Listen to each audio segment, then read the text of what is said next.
This episode of Expedition Mystery is brought to you by Mastermind, nootropic for supervillains. Whether you're trying to take over the world or cramming for evil medical school, Mastermind nootropic for supervillains is your go-to cognitive enhancer. A caffeine-free concoction of all-natural ingredients, specially formulated to boost your brains when you need it the most. Mastermind, nootropic for supervillains, from drmystery.com. Link in the show notes. The disappearance of Damien Nettles.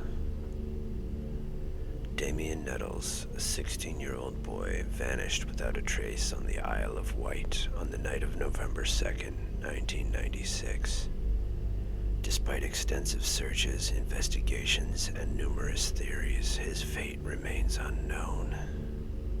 Herein, we explore the events leading up to Damien's disappearance, the investigation that followed, and the enduring mystery that continues to baffle law enforcement and intrigue the public. Damien Nettles was born on June 21st, 1980, and lived with his family in Cowes, a town on the Isle of Wight. Described as a cheerful and outgoing teenager, Damien had a keen interest in music and sports.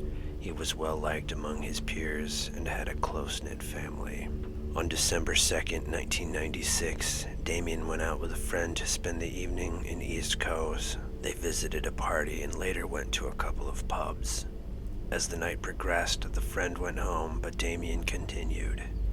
The last confirmed sighting of Damien was around midnight at a Yorkie's fish and chip shop, where he was captured on CCTV. In the video, Damien appeared to be under the influence of alcohol, but was mostly coherent and walking unassisted. Several witnesses reported seeing Damien in the hours following his departure from the fish and chip shop, but these sightings have never been definitively confirmed. Some reports suggest that Damien was seen walking along the seafront, while others claim to have spotted him in the company of unknown individuals. Despite these potential leads, the trail went cold, and Damien was never seen again. The initial police response to Damien's disappearance was criticized for its perceived lack of urgency. The investigation began in earnest several days after he was reported missing, a delay that may have hindered the chances of finding crucial evidence. As time passed, the case became more complex, with numerous theories and potential suspects emerging. The Nettles family spearheaded extensive search efforts, organizing volunteer search parties and distributing flyers across the island. The police conducted searches of the local area, including woodland, coastline, and nearby bodies of water. Despite these efforts, no trace of Damien was found. The case received media attention and public appeals for information were made, but tangible leads remained elusive. Over the years, several individuals were identified as potential suspects in Damien's disappearance. Some of these individuals were known to the police for their involvement in criminal activities, including drug dealing and violence. Despite extensive questioning and investigation, no one was ever charged in connection with Damien's disappearance. One prominent theory suggests that Damien may have been the victim of foul play, possibly at the hands of local criminals. It was speculated that he might have witnessed something he should not have seen, or that he had inadvertently gotten involved in a dangerous situation. Another theory posited that Damien's disappearance was accidental and that his body had been concealed to avoid culpability. However, no concrete evidence has ever surfaced to support these theories. The media played a significant role in keeping Damien's case in the public eye. The family's efforts to raise awareness about Damien's disappearance were bolstered by coverage in newspapers, television programs, and later social media. Documentaries and true crime shows have featured Damien's case, highlighting the unresolved nature of the investigation and the emotional toll on his family. In 1997, Damien's case was featured on the BBC program Crime Watch, which reconstructs unsolved crimes and appeals for public assistance. The segment generated a significant response with numerous tips and sightings reported. Unfortunately, none of these leads brought the investigation any closer to solving the mystery. In the years following Damien's disappearance, the advent of social media and online forums provided new platforms for public engagement.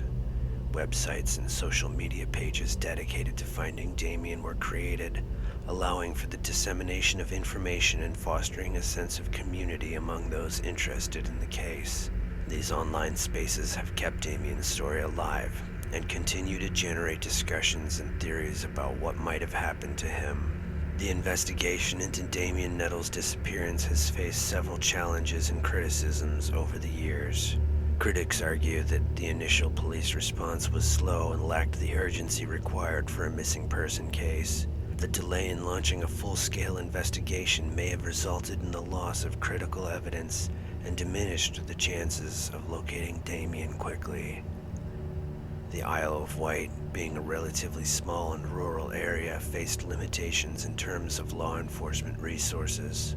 The local police force had fewer resources and less experience dealing with complex missing persons cases compared to larger metropolitan areas. This resource disparity may have affected the thoroughness and effectiveness of the investigation. Over time, witness statements regarding Damien's last known movements have been inconsistent and, in some cases, contradictory. The reliability of these statements has been a point of contention, making it difficult for investigators to piece together an accurate timeline of events. Additionally, the passage of time has likely affected the memories of witnesses, further complicating efforts to obtain reliable information.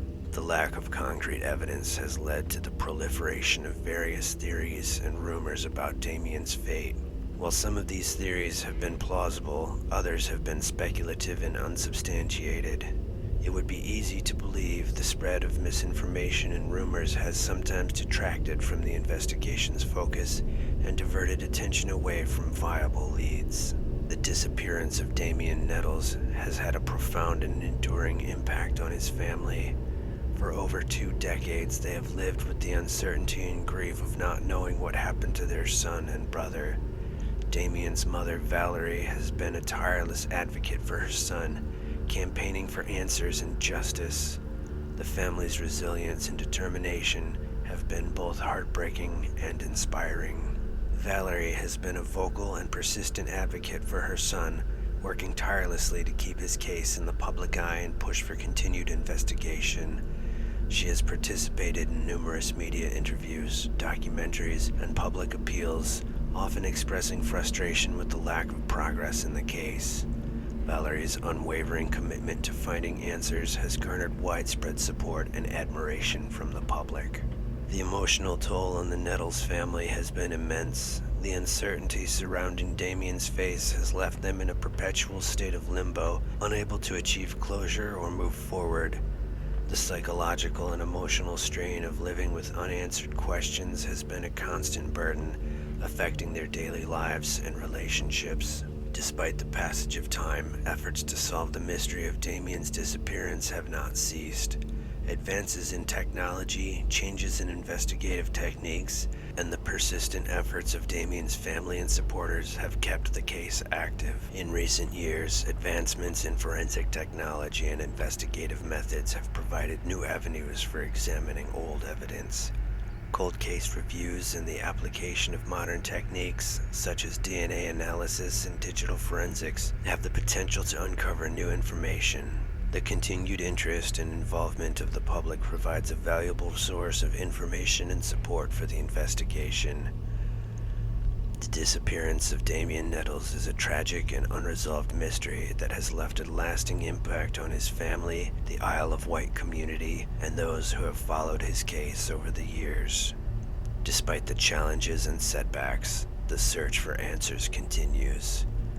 The persistent efforts of Damien's family, the dedication of law enforcement, and the engagement of the public offer hope that one day the truth about what happened to Damien will be uncovered.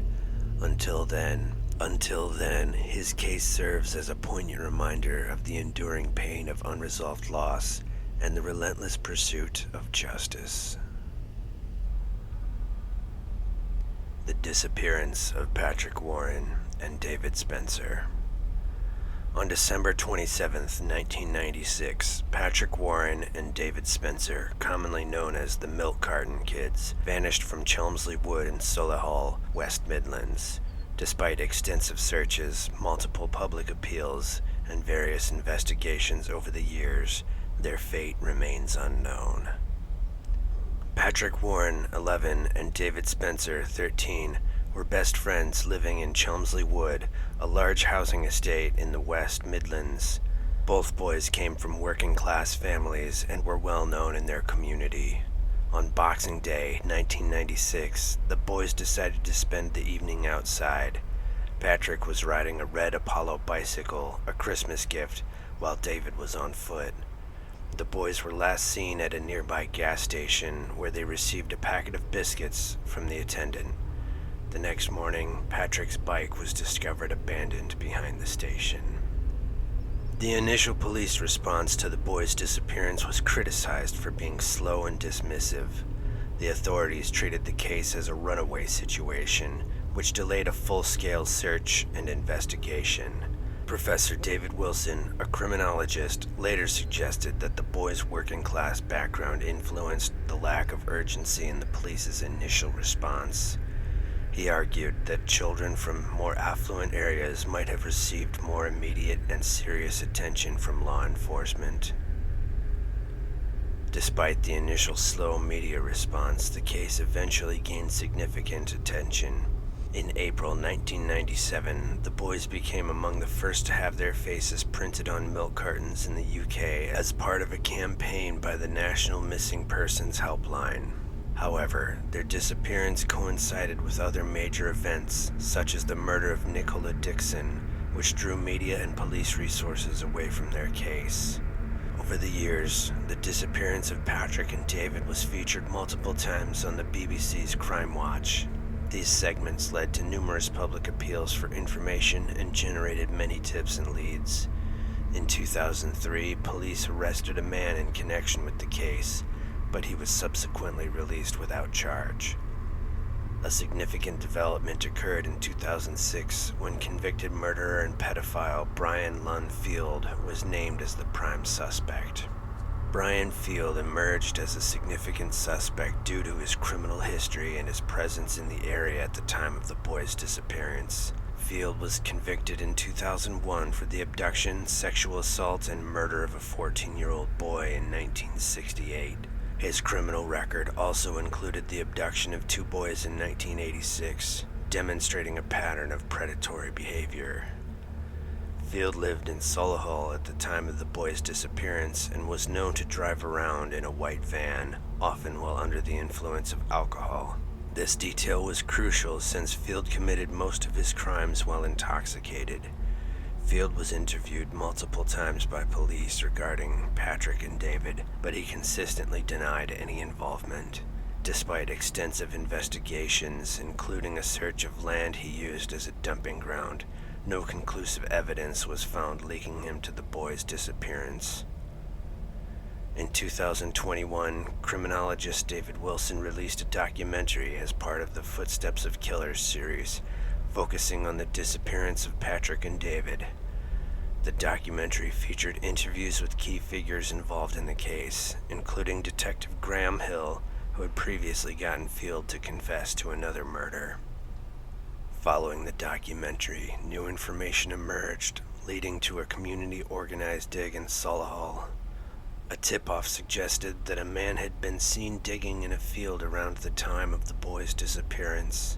The search, supported by David Spencer's now adult brother, aimed to uncover any new evidence, although it ultimately yielded no significant findings. The disappearance of Patrick and David has had a profound and lasting impact on their families. For over 2 decades, they have lived with the uncertainty and grief of not knowing what happened to their loved ones. The emotional toll has been immense, affecting their daily lives and relationships. The boys' families have expressed frustration with the initial handling of the case and the lack of progress over the years. Despite the emotional toll, the families have been active in advocating for the boys and keeping their case in the public eye. They have participated in numerous media interviews, public appeals, and awareness campaigns. Their resilience and determination have garnered widespread support from the public and have played a crucial role in maintaining interest in the case. The disappearance of Patrick Warren and David Spencer is a haunting reminder of the many challenges faced in missing persons investigations. The case underscores the importance of immediate and unbiased responses to all missing persons reports and the enduring impact on the families left behind. As investigations continue, the hope persists that one day the mystery of the milk carton kids will be resolved. The disappearance of Marion Barter. Marion Barter, a mother of two and Australian school teacher, disappeared June 22, 1997. Known for her dedication to education and her adventurous spirit, Barter's abrupt disappearance left her family and friends in a state of confusion and despair. Despite numerous investigations, public appeals, and a high-profile podcast series, many questions surrounding her case remain unanswered. Marion Barter, born in 1945, was a beloved primary school teacher at the Southport School in Queensland, Australia.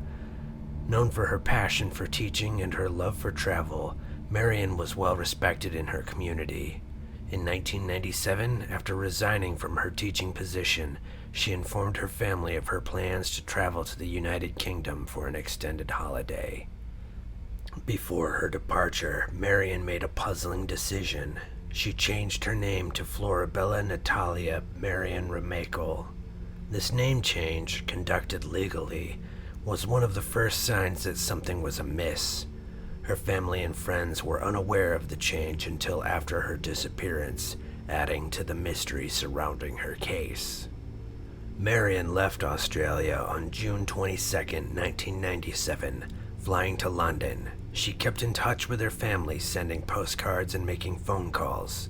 The last known communication from Marion was a phone call to her son Owen on August 1, 1997, from Tunbridge Wells, England.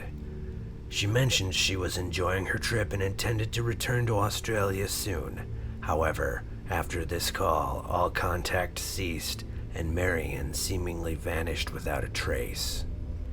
In the months following her disappearance, a series of unusual financial transactions were made from her bank accounts in Byron Bay, New South Wales. These transactions suggested that Marion had returned to Australia, yet there were no confirmed sightings or evidence of her presence. Her bank accounts were eventually drained, leading to further suspicion and concern from her family. The initial investigation into Marion's disappearance was marred by several challenges. The police initially treated her case as that of a voluntary disappearance. This assumption was based on the name change and lack of immediate evidence pointing to foul play. As a result, crucial time and potential leads were lost in the early stages of the investigation. As more information came to light, the focus of the investigation shifted. One significant development was the involvement of Rick Bloom, a former lover of Marion who became a person of interest. Despite multiple inquiries and interviews, Bloom consistently denied any involvement in her disappearance. The police, however, believed he might hold key information, but lacked sufficient evidence to charge him. In 2022, the New South Wales Coroner's Court conducted a series of hearings to examine the circumstances surrounding Marion Barter's disappearance.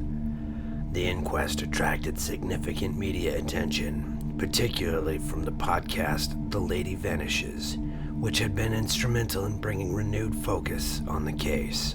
The inquest heard testimonies from various witnesses, including Marion's family members, investigators, and other individuals connected to the case. The evidence presented painted a complex picture of Marion's life and the events leading up to her disappearance. The coroner, Teresa O'Sullivan, declared Marion deceased, with her death occurring sometime after October 15, 1997, the last confirmed sighting of her. However, the cause, place, and manner of her death remained undetermined. One of the most intriguing aspects of Marion Barter's case is the involvement of Rick Bloom, a Belgian-born man with a murky past. Bloom, who had a relationship with Marion, was found to have used multiple aliases and had a history of deception.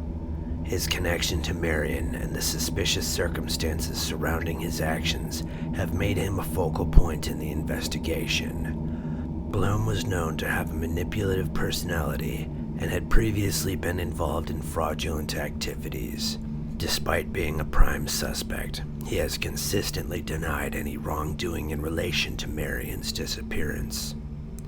His evasive answers and refusal to cooperate fully with the investigation have only deepened suspicions about his involvement. During the coroner's inquest, Bloom was called to testify but maintained his innocence.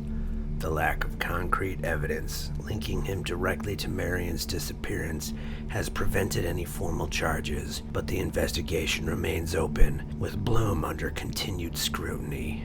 The initial response to Marion Barter's disappearance was less urgent than it could have been, partly due to the assumption that she had voluntarily chosen to vanish.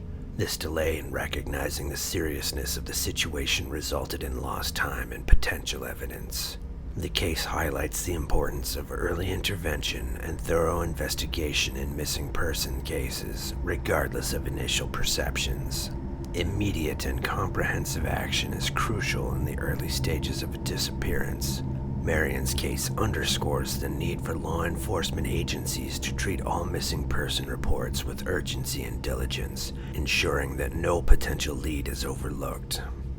Cold case reviews, which involve re-examining old evidence with fresh eyes and new technology, have proven successful in solving many previously unsolved cases.